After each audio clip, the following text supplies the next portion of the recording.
बनाइए कि रमजान मुबारक के मौके से इस किस्म की महफिलों का इनेकाद कीजिए और पूरा माहौल एक रब्बानी हो जाए। झूठ गाँव में औरतों का काम कब हो जाता है, झगड़ा शुरू करती है तो मैंने समझे दिन को तो कोई खाना पकाना नहीं है, और भी रोजा लगे भी। अरे रोजा जिसको लगेगा, दरख्त जिस फल में आएगा उसकी टेनियां झुक जाएगी।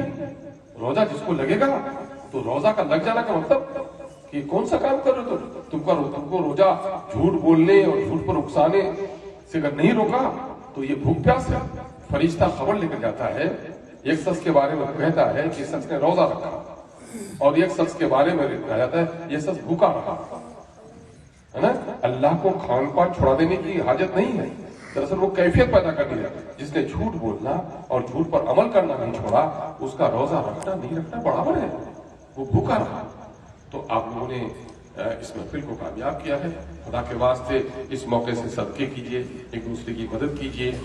और रम्ज के माने जलाने के लिए, और रम्ज कहते हैं शायद अरबी के माने ये लोग जानते हैं, ऐसे घोड़े को भी सौम कहा जाता है।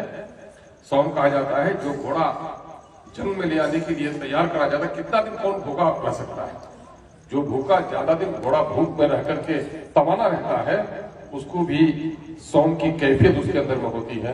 तो गोया हमको भूख रह करके अपने खुदा की फरमाबरदारी करनी है, उनकी जायज चीजों से, हलाल चीजों से परहेज करना है, ताकि बकिया दिनों में हराम चीजों से परहेज करें और भूख की कैफियत पैदा हो। हमें तो ये उम्मीद है 3 बजे भूख लग गई है, इफ्तार तैयार है, लेकिन जरा उसके बारे में तसव्वुर कीजिए जिसके लोग भूखे हैं और रात को भी खाने की जिनकी आपको उम्मीद नहीं है, उसका हाल क्या होगा। आज फलस्तीन के लोग देख रहे हैं आप, क्या हाल होगा।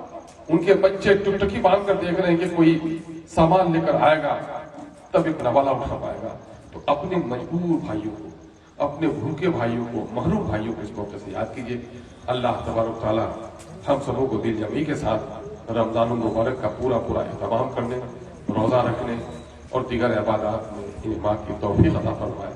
वाखिर दावाना अल्हम्दुलिल्लाह।